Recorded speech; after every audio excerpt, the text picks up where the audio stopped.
Good enough. Hopefully that works. Okay.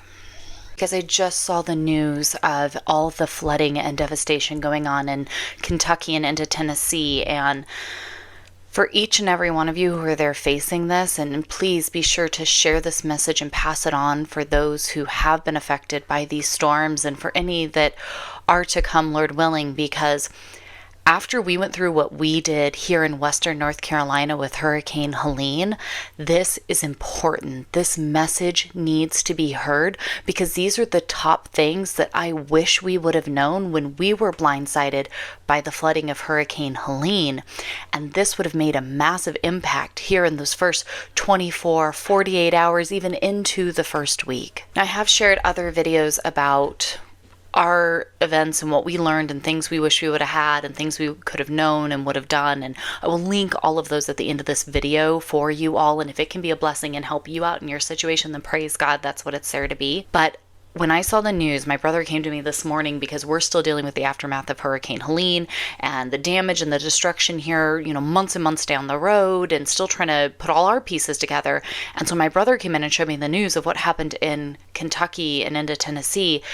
It's just heartbreaking. And immediately our family's hearts just went out to you all who have been impacted. And thinking back on those first, 24 to 48 hours after Hurricane Helene here in Western North Carolina, these are things that I wish we could have, just I guess known a little bit more, been a little more prepared and understanding just how important these things are.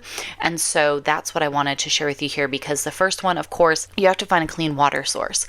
And when you have mass flooding like that, it just messes up so much in the system. I know for us here in North Carolina, our entire water treatment facilities were underwater or washed away or severely damaged.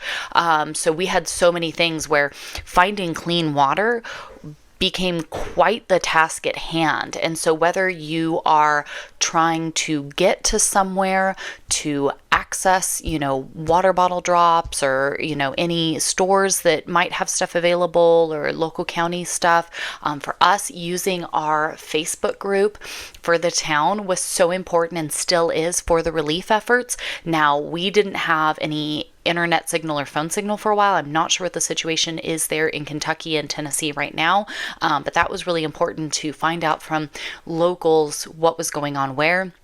We also had water that we were boiling and purifying ourselves so that way we could wash things and do things. But of course, step one is you have to find a clean water source. The second thing that really stood out to me was just an overall system for cleanliness. When you have these massive storms like this and you don't know how long it's going to take before stuff comes back, like we had no power, no water, no internet, no nothing for a solid week. And then when it even did come on after that, it was very hit or miss. I mean, we still are having problems right now. So, I mean, it really is one of those things that it can take so long. You have to come up with a system for cleanliness.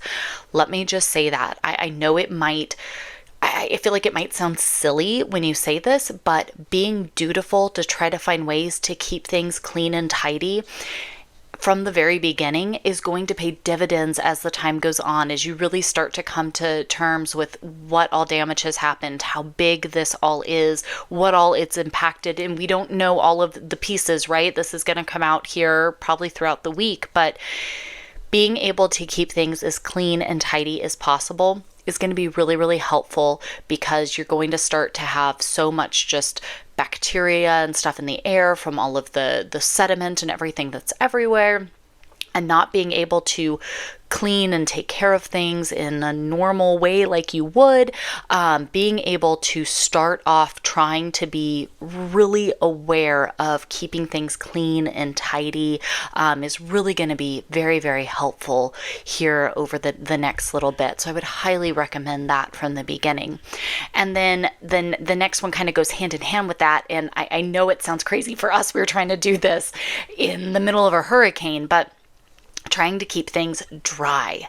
That is so difficult when you're dealing with flooding, and especially for us, we had no power, we had no way to run, different appliances and things to help us. We couldn't run dehumidifiers, we couldn't run shop vacs, we couldn't run things like that. But trying to find a way to keep things dry is going to be really, really important. Even, any of the clothing and fabrics and things like that, opening up the house. I know it's cold, it's hard, but getting that air in there, trying to dry things out as best as possible, even without power, without, normal things like you would have, that's going to be just so incredibly important when you are facing this type of situation. Now, the next tip is really important because you have to start at the beginning of the day. And so I'm not sure how long power outages and things like that are going to be right now, but for any of us, we would be so wise to pay attention to this. And this is prepare your lighting solutions. Even here, our infrastructure in North Carolina is still severely, severely fractured from Hurricane Helene last year.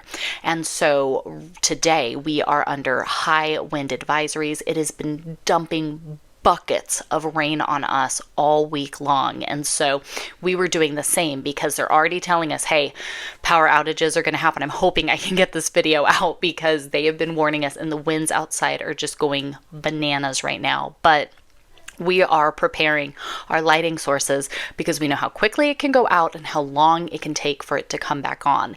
And so whether it is having candles prepared and ready, it's oil lamps, we got, and I can link them down below, but we got these amazing little lanterns from some of you who helped in the relief efforts. We've been able to use them. We've passed them all out to everyone, but rechargeable little lanterns. And so for us today, knowing that, there was a warning, I was like, hey, everybody better make sure their lanterns are charged up because we might really need those. But if you're in the situation, if you are in Kentucky, if you are in Tennessee, if you're dealing with this right now, having your lighting solutions, start thinking about that while there is still light out with the sun, because the moment it gets dark real quick. And so that was something that we tried really hard while we were going with no power and no anything after the storms, was making sure every morning we were thinking ahead and taking care of tonight's power needs to give us some lighting solutions and things like that. So that was one of those, it's kind of silly, you don't think about it until it gets dark, and by the time it gets dark, it's too late. So kind of hard. The next tip would definitely be find a way to make a fire. You need to be able to make a fire. You need to be able to tend a fire. That means you're going to have to collect, anything that's burnable. We used cinder blocks outside, just on the asphalt. We pulled up some cinder blocks I had somewhere else on the property and kind of built a little area and got a fire going in that. Luckily, my stepdad had just brought us a burn barrel, and it was like our saving grace throughout Hurricane Helene. Of course, we have like a fire in the house and things like that, but being able to have somewhere that you can get a fire going, that is going to be so huge. Of course, right now it's cold, it's winter, you're going to need that heat source. We used it to boil water and to sanitize water. We used it to cook on. We used it to help dry out clothing and stuff like that, being able to hang the stuff next to it to dry it out. It's a great way, if you have that inside, again, to help soak up some of that moisture and dry up the space that's in there. And then we even would set, of course, all the wood and everything was so wet after all of the flooding we had. We would collect wood and then kind of lay it out around the fire to help it dry out as, whatever was burning that we could get had started. So that way we had wood kind of being prepared as well. So you've got to make sure those key things, right, are taken care of. Yes, water, finding some sort of light, keeping up on the cleaning of everything, but you've got to have a fire going. That is going to be so, so important.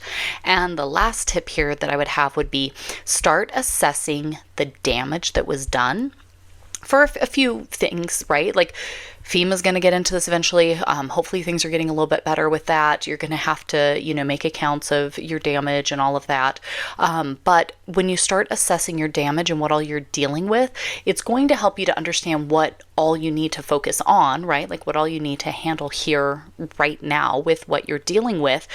But you're also going to start to notice resources. the longer you have to go with no power, no nothing. We were totally cut off. Our interstates were wiped out. We couldn't get anywhere. We couldn't get anything to us. I mean, we went for a while where it was really, really, I mean, it was old school style there for a hot minute because we really were having to get resourceful. But when you start assessing your damage, you start looking around, you start noticing, oh, I've got that thing down in the basement, or oh, do we still have that up in the garage, right? You start thinking of different things that you do have that you could maybe repurpose or reuse or make this happen or that happen. And so I just really want to encourage you that assess the damage and what you have going on around you, right? Really start to become aware of that. But also as you're doing that, notice things that could be resources to help you out right now in the situation that you're currently in.